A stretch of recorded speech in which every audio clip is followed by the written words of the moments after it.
you're on the air. All right. So first thing we're going to learn about is compositions of functions. Okay. All right. Compositions. And rather than teach directly from the book, I try to come up with a few of my own examples and functions. And so compositions of functions is a broader category including combinations of functions. So the first subcategory we're going to talk about is combinations of functions. And I think you've done this before. I bet you have. So say, for instance, you know this notation, f of x is equal to 2x plus 3. You know that? Have you seen that before? Okay. And g of x is equal to something else. And then in this case, I said that g of x is equal to x squared plus x minus 4.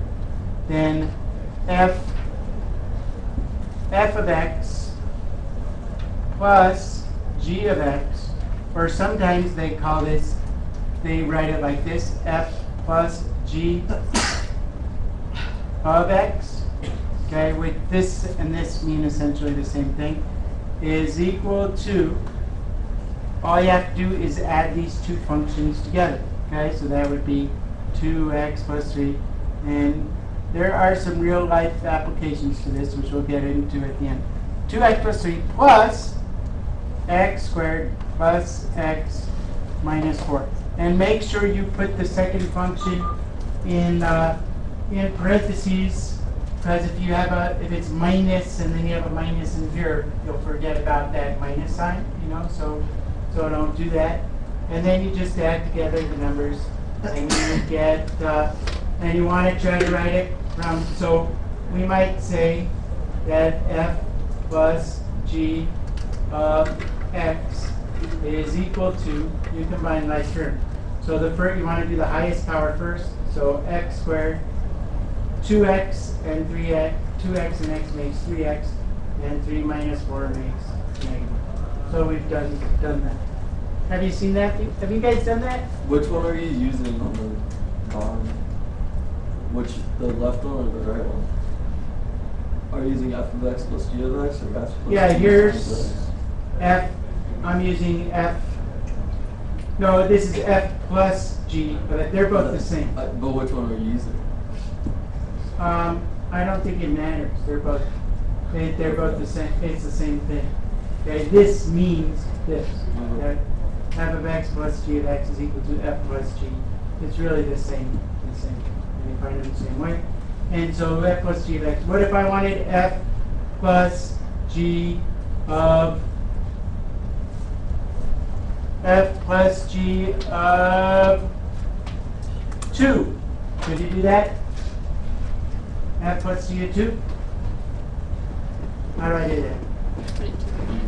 You could either take f of x and plug into, and g of x and plug into, or you could plug directly into there, right? So that would just be 2 squared, which is probably the easier way, times 3 times 2 minus 1, which is 4 plus 6 minus 1, which is 9, right? Easy? Did I do that right? I did that right. So that's how you find the composition of a function. You could subtract functions. You could multiply functions. Okay. So let's do. Yeah. So could you do g of x minus f of x? Can you do that? Why don't you guys try that? See what you come up with. F of x, g of x minus f of x. I could hit pause. Wait, how do you get minus 7? Yeah. X squared. Okay, so first of all, you want to make, like I said before, you got to be kind of careful because you got to make sure you're putting things in parentheses. Okay, so g of x. Whoops, I just wrote down the wrong thing, didn't I? Okay, g of x is x squared plus x minus 4. And f of x is 2x plus 3, right? So when I subtract x squared, it stays x squared. 1x minus 2x is minus x. And negative 4 minus 3 is negative 7. Okay? Oh, that says plus 3. Yeah, but it's minus positive 3, right? So it's minus 4. But how come in the last one we didn't put the plus 4 at the end of the other one? Because the plus doesn't make. Because Doesn't make anything. plus a minus, right? Here we have plus a minus 4. Here we have minus 4 minus 3 more. If you multiply positive times the negative, it's a negative. Okay, we're not multiplying anything, we're just adding it on track. No, I don't know what Oh, no. Yeah. So cool. Isn't it so cool? Okay. I'm gonna get a new page, a new color, and the nice thing is I never run out of ink. It's really good. Okay. So if I did, whoops, I forgot what f was. F of x times g of x, and I have infinitely many colors, equals 2x plus 3. 2x plus 3. That's what f of x was, 2x plus 3, right? And g of x is x squared plus x minus 4. And now I have to multiply this. And this is a good review because a lot of you guys probably forget how to multiply something like that. Okay? So all you have to do is multiply. This is kind of like FOIL, except FOIL unleashed, you know? So you have to FOIL this times this times this, and this times this, right? And then you're going to multiply this times this times this, and this times this, and then you're going to combine like terms. You could make a rectangle. Some of you might have learned by making a rectangle, multiplying all the terms together. That's another way to do it, where you have a 2x plus 3 down one side and x squared plus x on the top. Or you could just do it this way. What's 2x times x squared? 2x cubed. 2x cubed. And 2x times x is 2x squared. And then 2x times minus 4 is negative 8x. And then you multiply these terms. And what I would try to do is line them up so that they're the same degree. So 3 times x squared makes 3x squared. And 3 times x makes plus 3x. And 3 times negative 4 makes minus 12. And then you can just add together the like terms. And you get 2x cubed plus 5x squared minus 5x minus 12. And that's f times g of x. Any questions? Piece of cake so far? Piece of cake. All right. So then we have quotients. Okay? So say I want to do next. Say I want to do g of x divided by f of x. Here it can be a little bit tricky.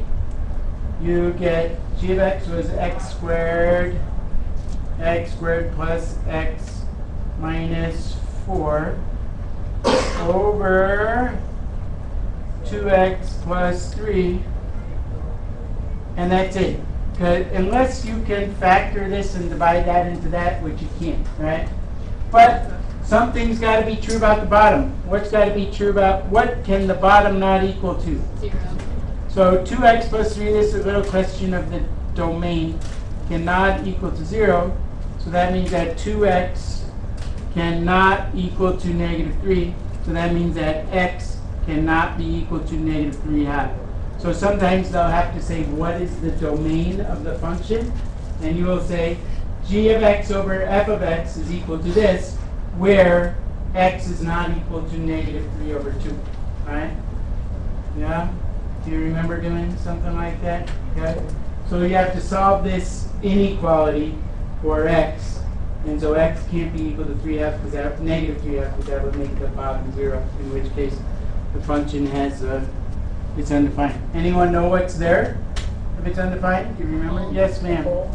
Not a hole. Or A a hole if it pivot. cancels out, but if it doesn't cancel out, there's an asymptote there. Okay, a vertical line that it approaches but doesn't touch.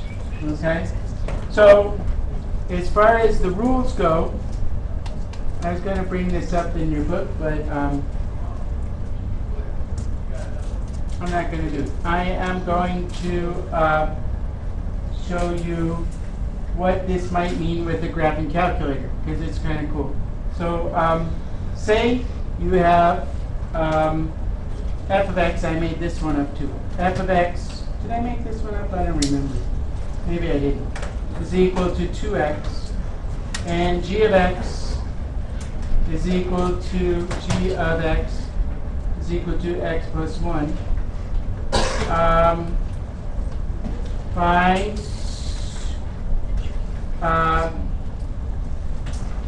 Find f plus g of x, f plus g of x, f plus g of 2, and show it graphically. Okay, so this is kind of cool. F plus g of x is just going to be equal to what? What's f plus g of x? Square root of 2x plus x plus 1. F plus g of 2 is square root of 2 times 2 plus 2 plus 1, which is, right, that's 4. Square root of 4 is 2, and 2 plus 2 is 4, plus 1 is 5, right? Now on a graphing calculator, did I show you this yet? Did I show you how high-tech I am? Did I show you this? Oh, I showed you this already? Oh, darn. But this is even better. All right. So watch. Let me move this over here. So clear, make this go away, and then clear. So I'm going to type in y equals square root of 2x. So I'm going to go, and most of you guys have graphing calculators. Does anyone not have a TI-83 or 84 or something like that? Okay, if you don't, get one. Second, square root of 2x, and then down in y1. And then in y2, I'm going to plug in x plus 1, okay? And down here, watch what I could do. What you can do is you go bars, y bars, wait, okay, I'll go back, okay? So I'm gonna, sorry, second quick. So, okay, you want me to start again? Yeah. Okay, so I'm gonna go down here into my y3. Because down here I want y1 plus y2, because that's like f plus g. So what I could do is actually just, I don't even have to write the entire equation.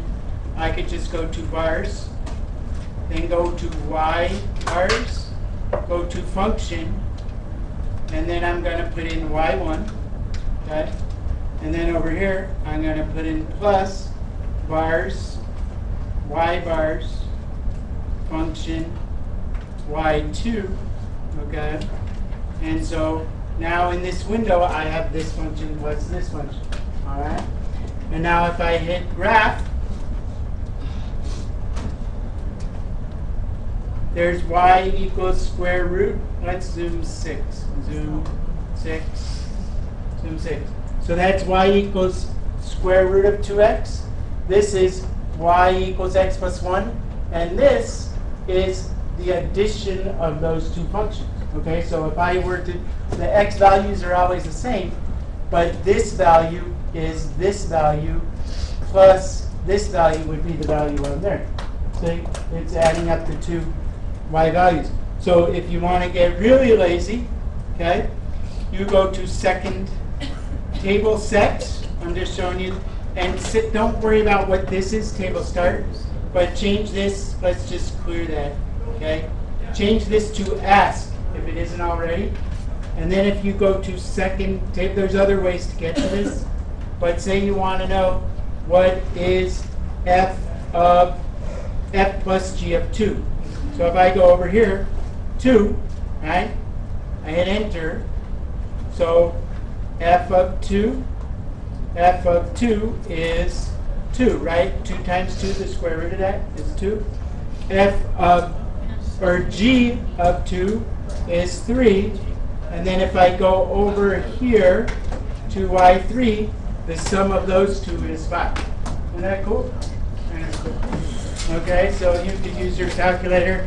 So you're looking at it graphically, and you're looking at it analytically, which is kind of with the algebra, and then you're looking at it, I forget what it's called, with the table as well.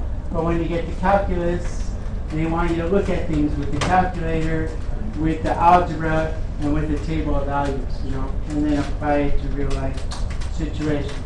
So, product of two functions, I think I talked about that enough. With the quotient of two functions, how much more is this guy going to teach us? Oh, kind of a lot. Okay?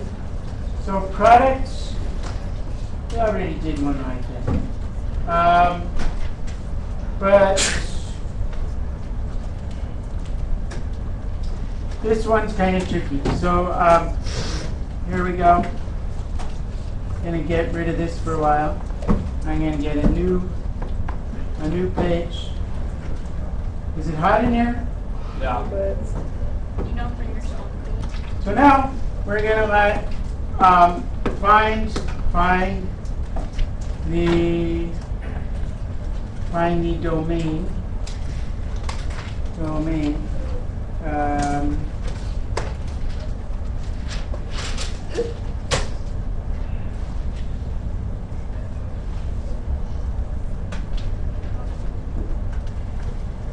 Find the domain of a quotient. Quotient, that means divide, remember? Quotient of two functions. So, say you have f of x is square root of x. And g of x is a square root of 4 minus x squared. Okay? So this can get a little bit tricky. So f of x, f over g of x, or f of x over g of x is equal to the square root of x over square root of, might have 8, square root of x over the square root of 4 minus x squared. Now, what value can this not be in the denominator?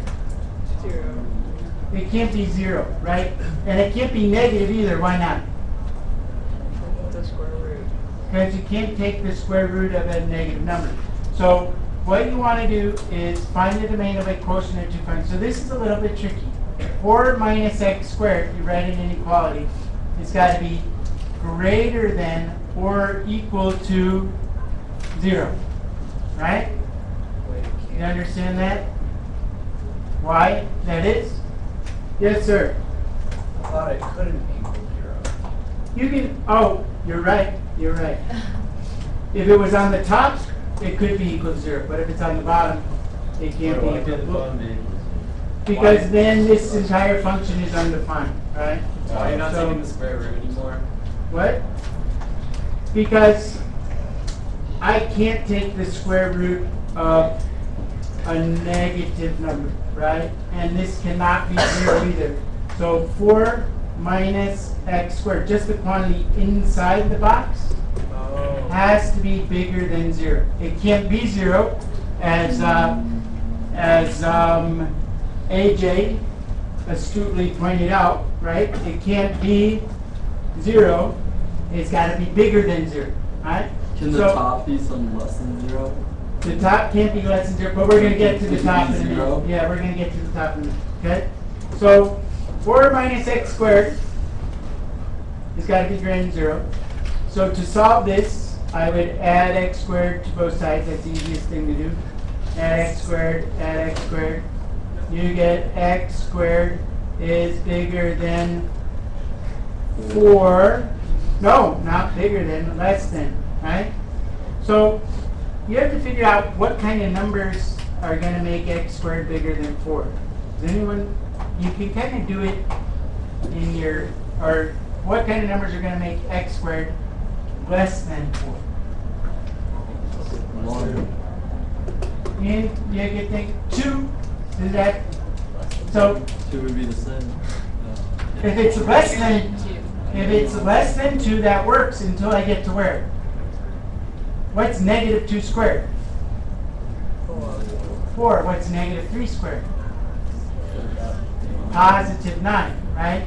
So what happens here, you can do this a couple different ways. The way you do it if you want a sure no-lose method, what you do is you said x squared, this is kind of a little side problem here. You said x squared equal to 4. You solve this, x equals plus or minus 4. Plus or minus 2, right? I don't know if you remember ever doing this. Maybe you did, maybe you didn't. And then you make a number line, and you put open circles at positive 2 and at negative 2. Have you ever done this? Ever done this? Okay. And then you look to the right of 2, okay? And you plug in a number, like 3. And you plug it back in here. And you go 3 squared. Is that less than 4? Yes. No. No. It's positive over here, right? It's positive because x squared, I look over here, and x squared is positive over here. What about it? What's a number between negative 2 and 2? An easy one. 0. And I go back and I plug in here. Is 0 squared less than 4? Yeah. Yes. So it's